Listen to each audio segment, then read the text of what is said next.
So what we're going to do today are create political posters.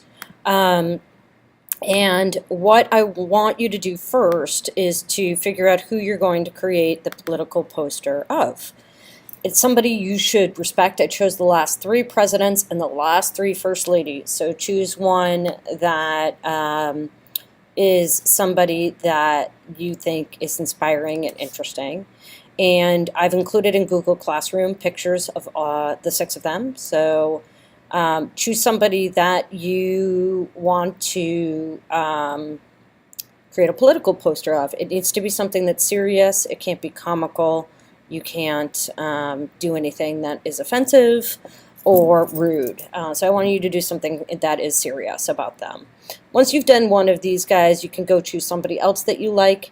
And what you need to do is download the picture off Google Classroom and find a very short quote by them that you think is interesting. The way you do that is you just go to Google and search Barack Obama quotes, and it'll pull up a whole bunch. These are people who have a lot to say. So, and if there's a topic you're interested in, you could put that up too. You could do Michelle Obama nutrition, because that's a big cause of hers, and it'll specifically nutrition quotes, and it'll specifically pull those up.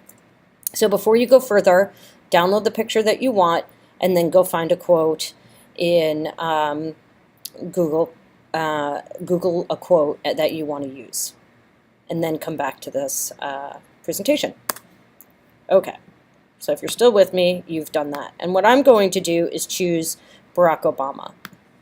This is the original picture, and the poster is going to look like this when I am done. So whoever you choose, this is our goal, and this is the quote I chose. You don't want something that's super lengthy. You want to choose something that's short. Because you don't have a ton of room here. Okay, so I'm going to start by opening my picture in Photoshop. And I want to make sure it fills the screen. So if it opens small, go to View, Fit on Screen, and what that'll do is open it up using the most desktop space that you can use. We also want to unlock this background layer because we're going to change it. So just double click your background layer off to the side, and it's going to pop up this suggestion, new layer, with the layer, calling it layer 0, and you just hit OK, and you'll see the lock is gone. The first thing you need to do is separate them from the background, especially if you chose one of the pictures where they're standing in front of a flag or there's a complicated background in front of them, because we want it just to end up with a solid white background. The way that you do that is with the quick selection tool, which is right over here on your toolbar, 1, 2, 3, 4 down. Make sure you choose the quick selection tool. It probably looks like the magic wand tool right now. So you would click it and hold it down and go over to the one that says Quick Selection, which looks like a paintbrush. And the Quick Selection tool is pretty awesome. It can really easily detect what it is that you're trying to select. So whoever you've got, what you're going to do is start to select the background by just clicking and dragging. And it's okay if it accidentally selects part of something that you want to keep. I'll show you how to fix that in a minute. I want to make sure I'm on the Add button, so make sure you're on the 3rd here. You'll see there's the Quick Selection tool, and then there's the Add to Selection and the Subtract from Selection. So especially if you have to click and stop and click again, you want it to keep adding, you need to be on this paintbrush. So now I can go down on the other side as well and select that area. And I'm just dragging, and it's doing all the hard work for me.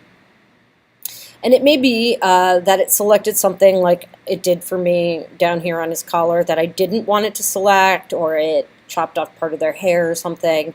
There's several ways we're going to be able to refine the selection. Right now what I'll do is go to the minus and say, hey, subtract this from my selection. I don't want it. And click on the area that I want to get back, and it'll take it back. So do that for a second. Make sure you've got the area you want. I see I missed a spot over here, so I'm going to go back to my Add. I'm going to drag over that and make sure I have everything added in the area outside of his head. Once you have that done, go to Select and select the inverse.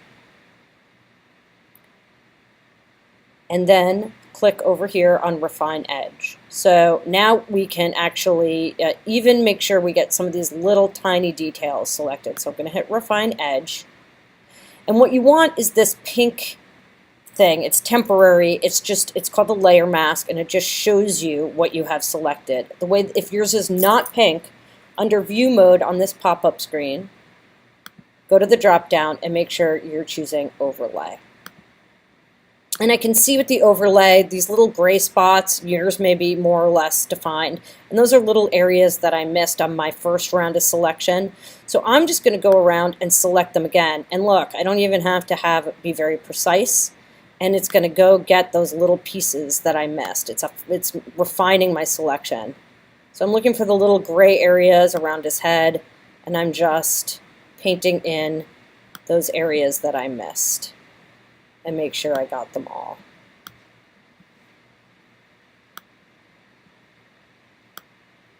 All right, I think I did a good job. It looks pretty good to me. Once I have it on this selection tool, I'm just going to go down, down, down, down to where it says Output.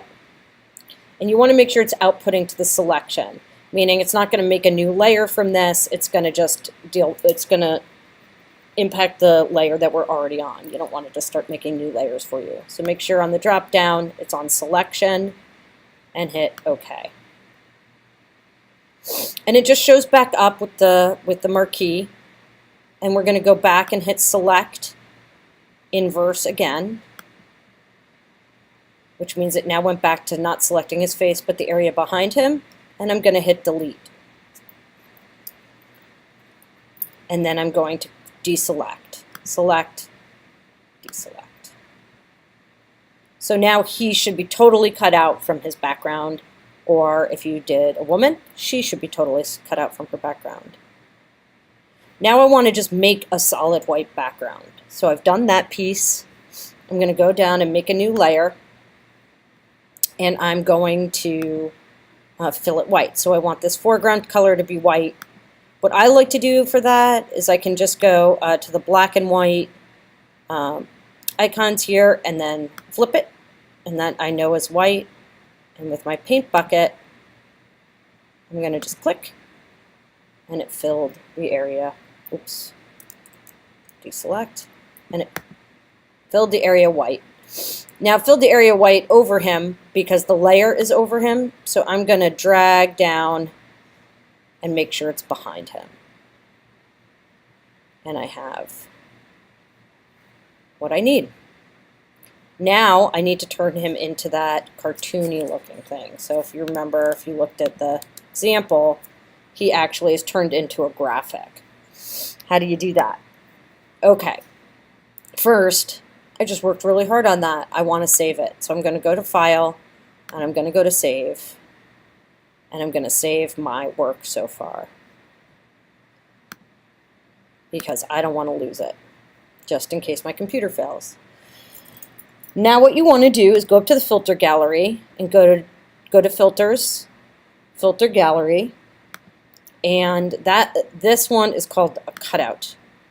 Oops, mine is all white. Why is that? Because I'm on the white background layer. I'm not on the layer with his face. So remember, Photoshop thinks only of the layers. So I'm going to click on the picture of his face, go to Filter, Filter Gallery, and now he should show up. And I'm looking at the cutouts. I'm going to just shrink this down so I can see his face. How good this looks depends on some of these selections over here. So you want to just adjust the levels.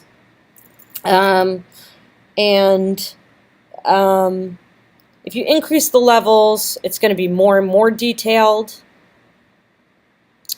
And if you decrease the edge simplicity, it's going to get more and more detailed. So you're kind of looking for the look that you like.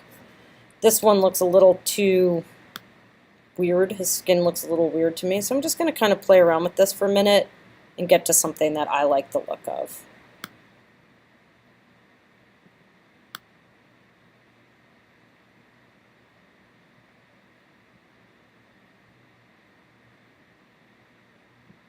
I feel good about that, and once I'm done, I can hit OK, and he will turn into a cartoon. or a cutout. It'll look like a graphic. Okay, now we're going to have to add this text. So I'm going to show you the final again. What we need to do is create text over this half of his face and then cut it out so that we can see his face underneath. This text is impact. You need something that's kind of thick and bold. So I'm going to do that. And you can, what I'm doing, our next step is to cover half of his face with a big piece of white and then cut out the letters over that. So I'm going back to my image and I'm going to make a new layer.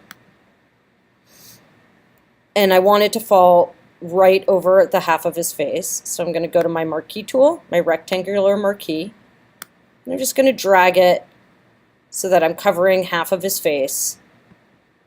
And I'm going to fill that white. So I'm going back to my paint bucket and it's white. And I'm going to deselect, select, deselect. And now I'm going to add my text. So I click the T tool, and what I want to make sure is that I have everything up here set up correctly. We're going to use impact because it's a big thick font, as I said, so it'll cut out nicely. I'm starting with my size at 65 points, but it totally depends on which picture you take. You can always adjust that later, so choose a good starting point, 65, and see if you need to make it bigger or smaller. I need it to align to the right, so usually we type and things align to the left. In this case, we're going to click this and align it to the right because we want it to align, meaning having a straight, the letters will be a straight line coming down in the middle, right against this line. I want to make sure my color is black, and if it's not already open, open the character panel. That's going to let us make some of the decisions also about our letter height and spacing and all of that. And now I'm just going to click and start typing. And you can see I don't, that's not the right thing. I'm not going to have very many letters per line. I'm actually going to do it all caps, I think, so that it's nice and big and bold. We are the, and you can see my letters are too big, and that's okay. Change that we seek. And make sure you don't have any spaces at the end of the line or it won't line up. It'll bump everything over. And I'm just going to kind of keep moving back and forth between my text tool and my move tool. So I'm going to move this in. I'm pretty close, but it's still too big. And I want it to align to the top and go all the way down to the bottom. I want to use that whole space. So I'm going to fix this. I'm going to highlight my text. And I'm going to go and change my size. Remember, you can hover on the little icons next to each one and shrink it down. This will change your line height. If you want to change the spacing between your lines, you can choose that one. This will make your text taller or shorter. And this will make it wider or narrower. So you can play with that till you get your text just the way you want it. And don't have it straight over to the very edge. Leave a little bit of margin space. I think I'm going to make this drop down a little bit further. So I'm going to highlight it. And I think I'll stretch my guys out a little bit. Make my line spacing a little bigger. There we go. There we go. I feel good about that. Okay, I'm going to save my work so that I don't lose anything. My computer crashed while I was working on this, so I'm glad that I had saved it before. And now what we're going to do is use this and sort of turn it into a stencil to cut out of the white background. So on this layer, you may remember this from the mandala. I'm going to hit Command and I'm going to click the icon that's the T. When I do that, what Photoshop does is it looks for all the elements on that layer and it surrounds them with the marquee. It selects them. So again, I hit Command on my keyboard and I clicked the T.